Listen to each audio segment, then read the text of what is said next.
The Basic Education Department is planning a new bill to make sure pupils stay in school. The bill will target compulsory schooling from grade 1 to grade 9 and will hold parents, principals and governing bodies accountable for that non-attendance. The department's data suggests around half of pupils don't finish their schooling. It says the COVID-19 pandemic and the resultant lockdowns caused dropout rates to increase. For more now, I'm joined by Mhlanga from the Basic Education Department. He is live for us in Pretoria. Elijah, thank you so much for your time this evening, as always. Before we talk about this bill that the Education Department, I know, has been talking about and working on for some time, if I could just take you back to the story, one of our lead stories that I read just before we crossed you, with regards to the attempted kidnapping of an 18-year-old near Linters Primary School. And this comes just a couple of days after an EP Bowman Primary School girl was kidnapped, and she's still missing. This must be very, very concerning for your department. Good evening, Marcel. Yes, it is concerning. In fact, yesterday we issued a message in which we advised parents to be on the lookouts when they drop off their children at school, but also for schools to take care when they receive learners into the school. The challenge is COVID-19, because now it takes a little longer for learners to be processed into the school because they need to be screened. We need to check if they're wearing their masks, and we need to also make sure that they comply with all the protocols at the gate. So that delay there has now become an advantage for these people who are now starting to kidnap our children. So we appeal to all the transport operators who drop off children at school, for all the general assistants in schools as well who have been employed and started work now in November, to provide additional capacity at the entrances so that they're able to assist learners to come through into the school. Yes, we are concerned about it, and we hope that it will have to stop soon, because we can't afford a situation where parents are nervous that their children might be kidnapped in school. This must also be causing quite a bit of anxiety for the staff at schools, because added to the anxiety of the pandemic and the lockdown that we've had the last 2 years, now there's this kind of thing that adds to that anxiety and adds to their workload, because they too then feel responsible to keep a lookout for children even before they've set foot inside the schools. How are you communicating with staff at schools around safety and security in this regard? Well, at this moment, we are currently conducting training for the young people who have been employed to provide additional capacity in schools. We have 287,000 of them who have been placed and located in schools across the country as general assistants and education assistants, which means there are additional capacity over and above the teachers and general workers that are already there in school. So we hope that the added numbers are going to assist to provide more eyes that will help us to deal with the security issue around schools. The concern, though, is the fact that some of the kidnappers, in some of the cases, they have guns. That's the problem. We can't respond by using guns. A school is supposed to be a gun-free, violence-free zone.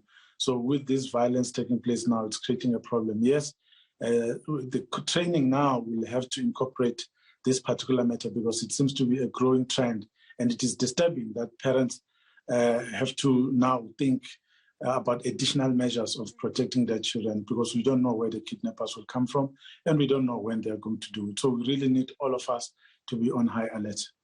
Okay, let's now shift our focus to the main reason that we're speaking to you, and that's with regards to this new bill that's aimed at keeping pupils in school. I know that every year when we attend the release of matric exams, the Minister of Education spends a bit of time speaking about that dropout rate, and it's been something of grave concern for some time. Talk to us about the data first, before you tell me about the bill. Talk to us about the data that suggests that around half of pupils don't finish their schooling. At what age groups are they seeming to drop out, and what are some of the reasons given for that? Well, the data has been debatable for a long time now, because different researchers come up with different stats, but we don't believe that it's half.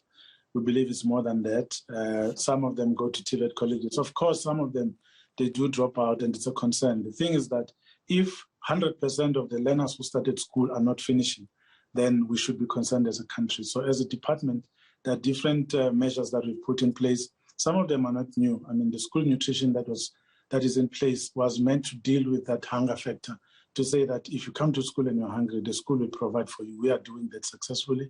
We're at over 9.6 million children who are benefiting from it in our schools. Transport for learners is also the other one, but they also don't pay fees, and they also, get to play and learn in school. So there are many things that we're doing to attract learners and keep them in school.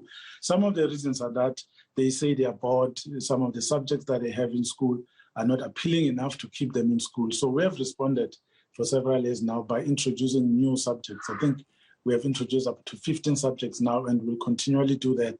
We've got about 33 subjects that we're introducing in the curriculum so that there's a much wider offering that young people can choose from, so that no learner says, there's nothing in the curriculum that I would like to do. So there's technical vocational studies. We have new subjects now, like technical maths, technical science, design subject, technology subjects, all of those things that were not there. So we are now expanding the curriculum offering to make sure that over and above the academic stream, we also have the technical stream, and to make it really inclusive. So there's quite a number of things. The bottom part, we are dealing with that. But when children drop out of school, they are at home somewhere sitting with adults. The question is, what are we doing about it, and what are we saying about it? And I suppose from a socio-economic point of view, so many of our children live under the poverty line, and that must be an influencing factor as well when it comes to this dropout rate. It is. We have many children who live in child-headed households where there's no adults. And in that case, we work with the Department of Social Development and Health as well, because their welfare needs to be taken into account before we can talk about their education. They need to have food first. So we need to ensure that the Department of Social Development is covering them in terms of the grants that they should benefit from, but that they are in good health as well in terms of the primary health care that the Department of Health should be providing to them. And then we come in as education to make sure that they're receiving education. So but sorry, Elijah, if I could just come out there, because we are running out of time.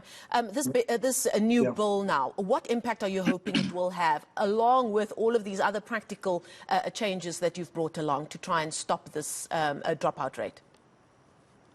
Yeah, well, it's really not a new bill. It's just an enhancement to the existing basic education laws. And one area that we are paying attention to is the issue of compulsory attendance to school, because it's always been there in the Schools Act. It does say that all children should be in school on compulsory basis, and any person who does not ensure that that child goes to school can be reported and be arrested in terms of the law, because it's illegal to do that. So we are saying the penalty for keeping a child at home when that child should be in school should be even more serious, so that we all as a society take this issue of education more seriously. Because when we say learners have dropped out, it means that they are sitting there somewhere, and some people know that these learners should be in school, but they are not. The question is, what are those people doing about it? Because we need action. So we are saying we need to encourage everyone to play their part. Parents, SGBs, schools must support learners, SGBs must play their part, create policies that will ensure that children want to be in school and they feel at home in school. But the school as well must support children so that they can pass and progress. But at home, make sure that the children are in school. So it's a chain. Everyone must play their part so that we can reduce the dropout rate, keep more children in school so that they finish their education. Okay, we can only wish you everything of the best with that. That's Elijah Mhlanga from the Basic Education Department joining us live there from Pretoria. We thank him for his time this evening.